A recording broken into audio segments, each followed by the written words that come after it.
আসসালামু আলাইকুম। তো আজকে আমাদের চতুর্থ লেসন।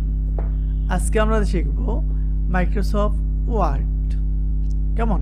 মাইক্রোসফট ওয়ার্ডে আমরা বেসিক যে বিষয়গুলো আমাদের দরকার হবে আমাদের এই কোর্সে তা দেখাবো এবং আমাদের যতটুকু দরকার ততটুকু দেখাবো। যারা একেবারে নতুন, ভয় পাওয়ার কারণ নেই, আমাদের যতটুকু দেখাবো এর মধ্যেই আমাদের চলবে আপাতত। কেমন? এর চেয়েও বেশি যদি এক্সপার্টনেস অর্জন করতে চান তাহলে আপনাকে অবশ্যই অ্যাডভান্স কোর্স করতে হবে। ক্লিয়ার? চলুন আমরা এমএস ওয়ার্ড শিখি। তো মাইক্রোসফট এমএস ওয়ার্ড খুবই গুরুত্বপূর্ণ।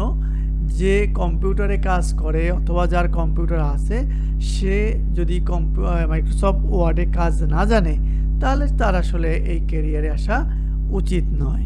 অবশ্য এমএস ওয়ার্ড শিখে আসতে হবে। তো আমরা এক্সেলের মতোই আমরা এমএস ওয়ার্ড ওপেন করব।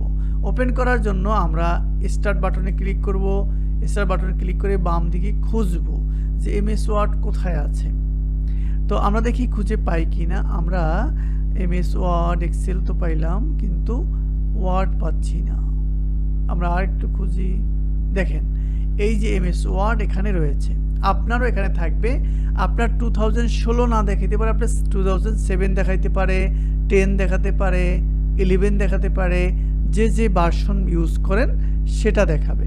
ওকে, এখানে ক্লিক করলেই আমাদের এমএস ওয়ার্ড ওপেন হবে। এমএস ওয়ার্ড এখানে ব্ল্যাঙ্কে ক্লিক করব, এভাবে একটা পেজ আসবে যেখানে আপনাকে লেখার সুযোগ দিবে। একটা পেজ দিয়েছে যেখানে আপনি লিখবেন। কি লিখবেন? যা প্রয়োজন। কেমন? বা আর যদি কোনো কাজ দেয় সেটা টাইপ করবেন, ঠিক আছে?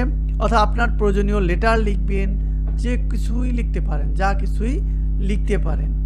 ওকে, তো এই একটা পদ্ধতিতে ওপেন করলাম। ঠিক একই রকম আরেকটা পদ্ধতি এখানে অবলম্বন করে ওপেন করা যায়, সেটা আপনারা অলরেডি বুঝে ফেলছেন। তো নিউতে ক্লিক করলেও এখানে রাইট বাটন ক্লিক করেছি, তারপরে নিউতে ক্লিক করেছি, তারপর এই যে মাইক্রোসফট ওয়ার্ড নামে একটা ফাইল আমরা তৈরি করেছি। এখানেও লিখব ব্যাটস 11। ক্লিয়ার? তো আমরা এইখানে ডাবল ক্লিক করলে আবার ওই পেজটা কি ওপেন হবে। এখন আমরা এখানে লিখতে পারি। যেহেতু আমরা সময় বেশি নষ্ট করব না, তাই এখানে অনেক কিছু টাইপ করতে গেলাম না। টাইপ না করে আমরা কি করব, এখান থেকে কিছু ডাটা নিয়ে আসব। কি ডাটা? আমরা এই ওয়েবসাইট থেকে কিছু রেডিমেড ডাটা নিয়ে এসে আপনাদের কাজ দেখাবো। কেমন?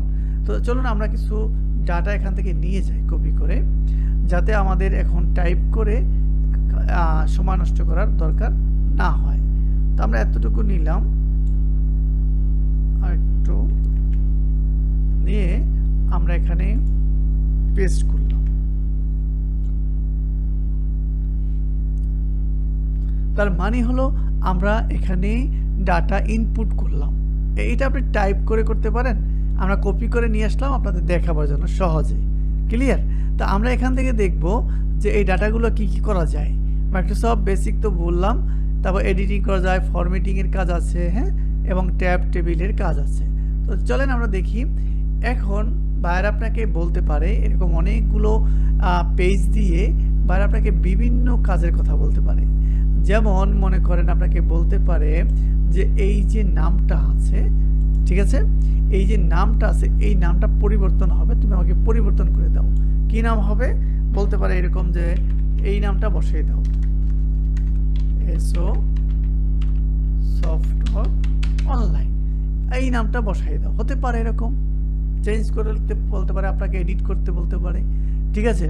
এরপর আপনাকে বলতে পারে যে এখানে যে এই লোরেম ইপসাম কথাটা আছে সব জায়গায় মানে এর স্থানে এটা বসবে, রিপ্লেস করে দেওয়া লাগতে পারে। এখন এখানে মনে করেন 1000 পেজ আছে, একটা কপি পেস্ট করতে কিন্তু অনেক সময় লাগবে, তাই না? তো আমরা সেটা সহজে শিখব। কেমন? তো আসেন প্রথম দিকে আমরা কিছু পরিচয় এখান থেকে দেখে আসছি যে এখানে আমাদের কি কি কাজ করা যেতে পারে। তো আমরা একটা ওয়ার্ডে কাজ করতে গেলে, একটা ফাইলে কাজ করতে গেলে প্রথম যে বিষয়টা আমাদের মাথায় আসে সেটা হলো টাইপিং। তো টাইপিং আপনি অবশ্যই আপনার কিবোর্ড থেকে টাইপিং করবেন, যে আপনার কিবোর্ড কিবোর্ড দেখে দেখে যা টাইপ করা লাগে তা দেখে টাইপ করবেন, এটা তো ইজি।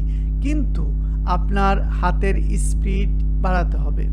দেখে দেখে টাইপ করলে মনে করেন একটা পেজ টাইপ করতে লাগবে 10 মিনিট, সেখানে যদি আপনি অনেক সময় নেন তাহলে কিন্তু কাজ হবে না।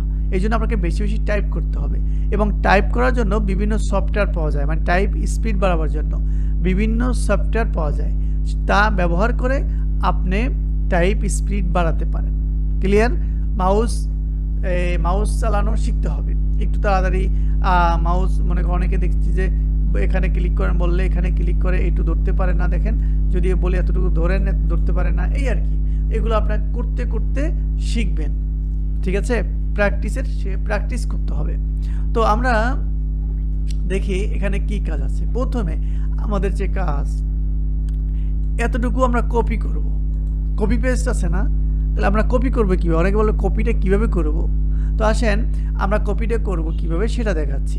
তো আমরা যদি এতটুকু কপি করতে চাই, তো প্রথমে আমাদের মনে রাখতে হবে সকল কাজের ক্ষেত্রে যে টেক্সটে যতটুকু কাজ করব ততটুকু আগে সিলেক্ট করতে হবে। এই যে এটার নাম হলো সিলেক্ট করে নিতে হবে। তো আমরা এতটুকু কপি করব, সিলেক্ট করলাম, করার পরে বাম দিকে দেখেন কপি লেখা আছে, এখানে কপিতে ক্লিক করলে এটা কপি হয়ে যাবে। করলাম, কপি করে কি করব, যে এই লেখাটা কপি করে এখানে রাখতে বলছে, তো আমরা এখানে পেস্ট করব, তাকে বলে পেস্ট। তো পেস্ট এখানে ক্লিক করার পর বাম দিকে দেখেন পেস্ট লেখা আছে, এখানে যদি ক্লিক করি এখানে এই লেখাটা পেস্ট হয়ে গেল। ক্লিয়ার? এখন মজার বিষয় হলো যতবারই পেস্ট করব ততবারই পেস্ট হবে। একটা লেখা যতবারই পেস্ট করব ততবারই পেস্ট হবে, কিন্তু কপি কিন্তু একবার করেছি। ক্লিয়ার? তার মানে কপি পেস্টের কাজটা বুঝছেন তো? এখান থেকে কপি, এখানে পেস্ট, মানে কপি মানে কি? ডুপ্লিকেট করা, তাই না? এখানেও আছে, এখানেও থাকবে। ক্লিয়ার না? ওকে, আচ্ছা তাহলে আমরা কপিটা তো পেস্ট করলাম, কপি পেস্ট একটা পদ্ধতিতে, তাই না? সিলেক্ট করলাম, ক্লিক করলাম, হয়ে গেল। এই কাজটাই আরেকভাবে করা যায়। এতটুকু সিলেক্ট করলেন, রাইট বাটন ক্লিক করলেন, কোথায়? রাইট বাটন ক্লিক করলে দেখেন কপি আছে, আবার এখানে আমরা পেস্ট করব, রাইট বাটন ক্লিক করলেন, পেস্ট, কই? এই যে পেস্ট। ক্লিয়ার? তার মানে দুইভাবে শিখলাম। ওকে, একটা মাউস দিয়ে একটা এখানে ক্লিক করে।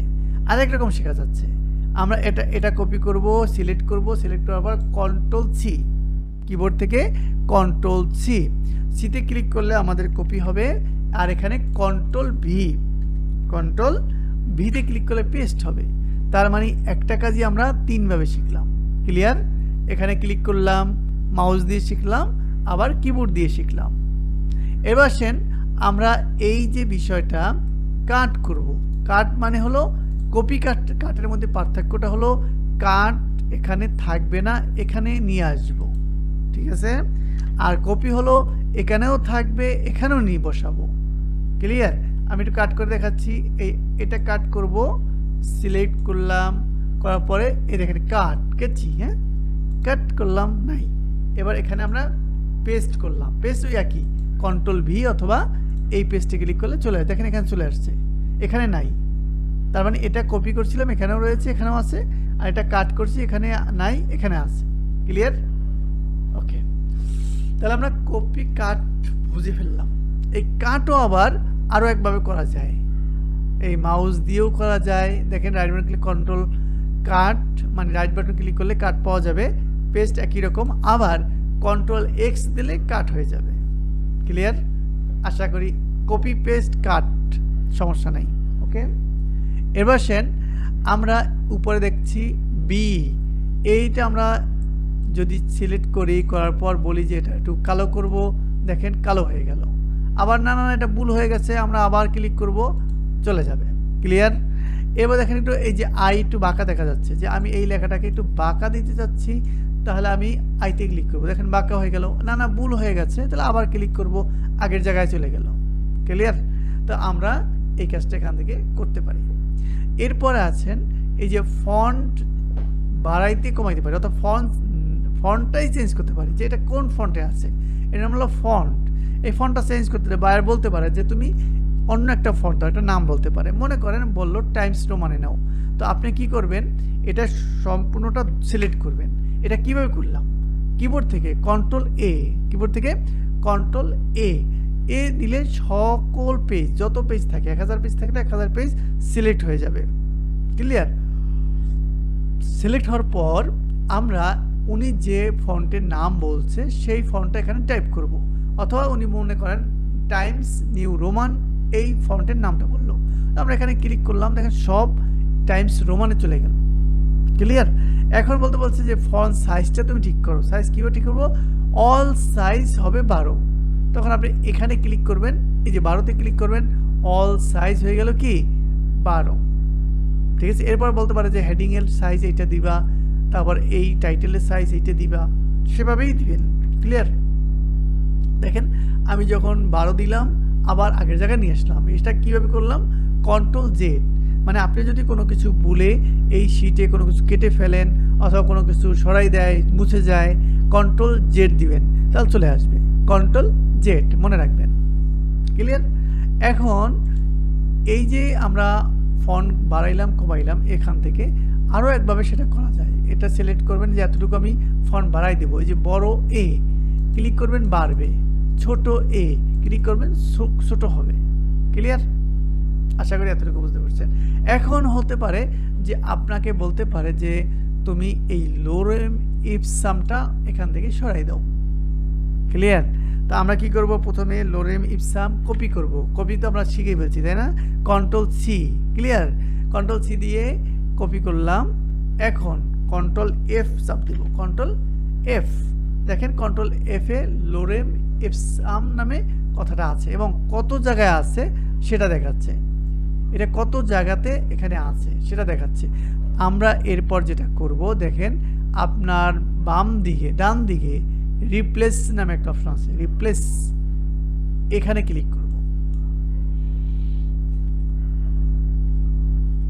ওকে, ক্লিক করার পর আমরা চাচ্ছি যে এটার বদলে বা এর বিপরীতে মানে এটা থাকবে না, হবে কি সফটওয়্যার অনলাইন, সফটওয়্যার অনলাইন, এটা যেখানে যেখানে আছে এইটা হয়ে যাবে।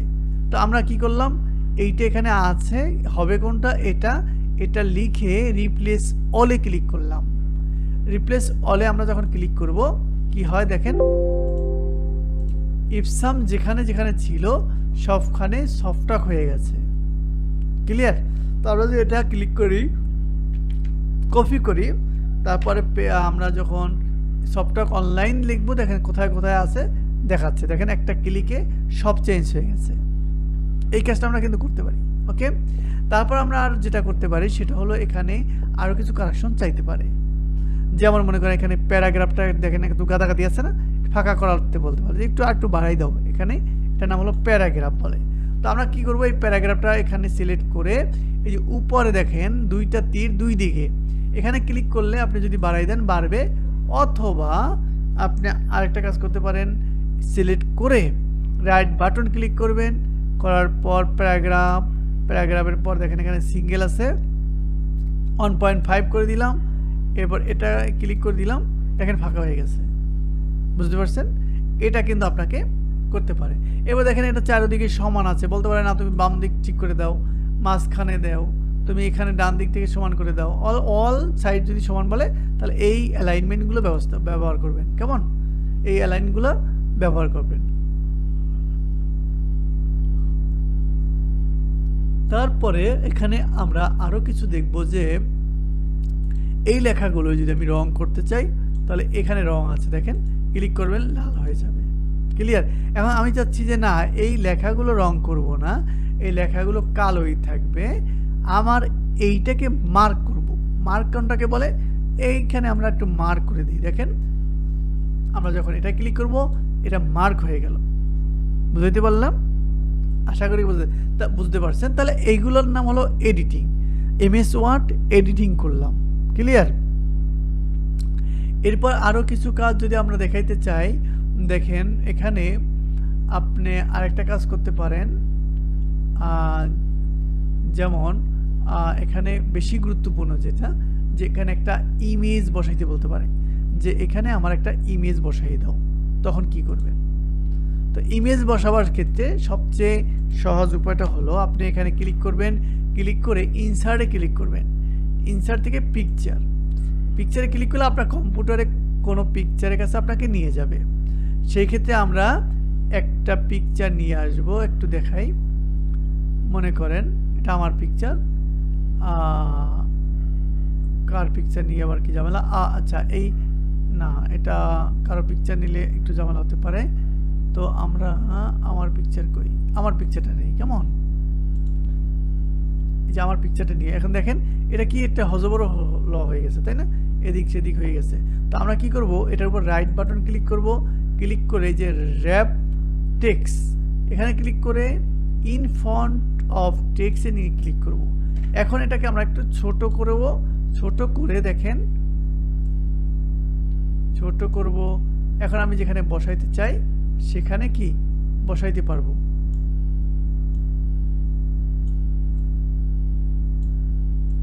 অথবা এখানে যেখানে বসাইতে চাই আমি সেখানে বসাইতে পারবো। তো যেহেতু এটা আমাদের একটু জায়গা করে নিতে হবে, তাহলে বসে যাবে।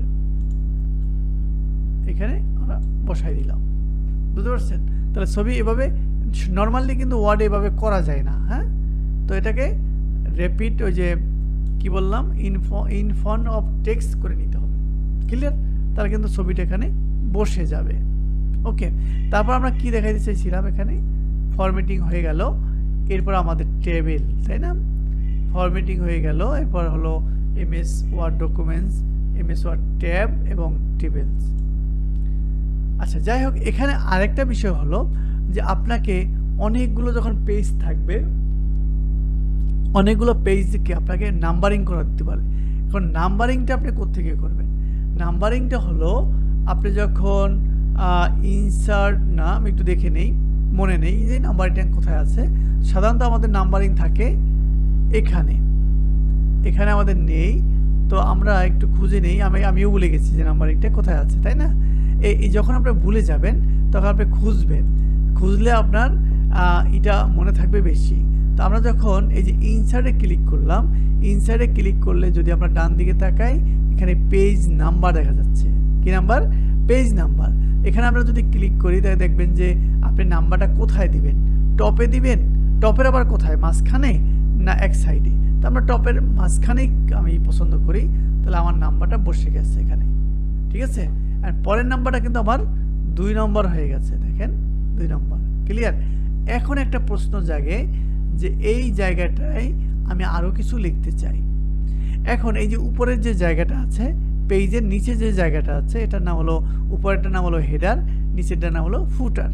এখানে যদি লিখতে চান তাহলে এই লেখার সাথে, অথবা উপরে নাম্বার দিচ্ছেন, নিচে লিখবেন, এখানে লিখবেন। লিখতে চাইলে আপনাকে এখানে ডাবল ক্লিক করতে হবে। ডাবল ক্লিক করার পর এখানে ফুটার নামে অপশন আছে এবং লেখার আপনাকে সুবিধা দিচ্ছে। এবার আপনি এখানে লিখতে পারি, এছাড়া কিন্তু এখানে লিখতে পারবেন না। ক্লিয়ার? সারাদিনও এখানে ক্লিক হবে না। ওকে, তাহলে এটার নাম হেডার, উপরের নাম এটা ফুটার, উপরেরটা হেডার। যদি বায়ার বলে যে আবার হেডারে, সরি, যদি বায়ার বলে যে আমাকে হেডারে এই বিষয়টা লিখে দাও, তাহলে আপনি এভাবে লিখে দিবেন। ক্লিয়ার? তো যাই হোক, তো আমরা মোটামুটি এটা বুঝলাম। এরপর আসেন ট্যাব, টেবিল। ট্যাব হলো আমার, ট্যাব যেটা বললেন সেটা হলো কিবোর্ড থেকে ট্যাবে যদি আপনি প্রেস করেন তাহলে নির্দিষ্ট পরিমাণে ফাঁকা হয়। এই যে নির্দিষ্ট পরিমাণে জায়গা ছেড়ে দেয়, একটা স্থান থেকে আরেকটা স্থান নির্দিষ্ট পরিমাণে চলে যায়। আর এটা দিয়ে ব্যবহার করলে কি হয়, ইউজটা মানে সিরিয়ালটা সুন্দর থাকে। ঠিক আছে? এবং এই লেখার মাঝখানে যদি আপনার টেবিল দরকার হয়, যে আমার টেবিল দরকার 2টার, তাহলে আপনি ইনসার্টে ক্লিক করবেন। ইনসার্টে ক্লিক করে যে টেবিল আছে দেখেন, এখানে ক্লিক করলে যে কয়টা টেবিল লাগে আপনি সেই কয়টা টেবিল নিতে পারবেন। ক্লিয়ার? আবার একটা টেবিল বেশি হয়ে গেছে, এখানে একটা করে বেশি হয়ে গেছে, এটা ধরে আপনি ডিলিট করতে পারবেন। ডিলিট করলাম। ক্লিয়ার? এই কাজটা আপনি করতে পারেন, লাগবে করা আমাদের।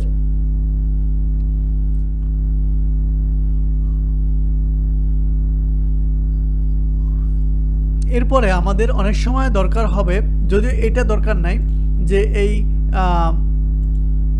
এটাকে আমি কেটে দিলাম। আচ্ছা, মনে হয় আমি কেটে দিচ্ছি। আচ্ছা, যাই হোক, আবার ওপেন করে নিলাম। আমরা অনেক সময় দেখবেন যে আপনাকে পেজ সেট আপ করা লাগতে পারে, সেটা আপনার নিজের জন্য লাগবে, তবে বাইরের জন্য পেজ সেট আপটা অত গুরুত্বপূর্ণ নয়, কারণ আপনি তো আর প্রিন্ট দিয়ে দিচ্ছেন না। ঠিক আছে? তারপরে আমরা বায়ার যদি বলে যে পেজের সেটআপটা এভাবে রাখবেন, সেই পেজের সেটআপটা আপনি করে দিবেন। কিভাবে? আপনি এখানে যাবেন, যাওয়ার পর এই যে ইনসার্টে ক্লিক করবেন, না সরি ইনসার্টে নয়, আপনি ক্লিক করবেন এখান থেকে লেআউটে ক্লিক করবেন। লেআউটে ক্লিক করার পর মার্জিন, এই যে মার্জিনে ক্লিক করার পর কাস্টম মার্জিন, এইখানে গিয়ে বায়ার যদি বলে টপে এত ইঞ্চি রাখো, বোটামে এত ইঞ্চি রাখো, লেফট রাইটে এত ইঞ্চি রাখো, তাহলে আপনি এখান থেকে করে দিবেন। এটা আশা করি আপনারা জানেন। তো আমাদের ফ্রিল্যান্সিংয়ের ক্ষেত্রে এটা খুব কমই লাগবে, বুঝতে পারছেন? তো আমরা এতটুকু দেখাইলাম যে আপনি বেসিকভাবে একটা এমএস ওয়ার্ড, এক্সেল কীভাবে ইউজ করতে পারেন, ঠিক আছে?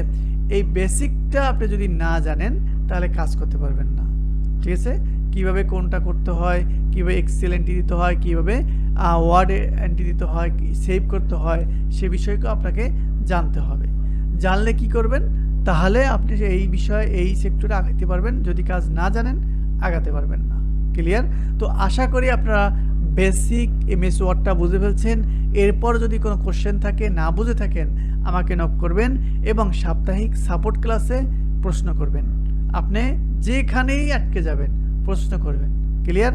আমরা তখন আপনাকে আরও সুন্দর করে বুঝিয়ে দেব, যেহেতু আমরা ভিডিওগুলো বেশি লং করব না, কেমন?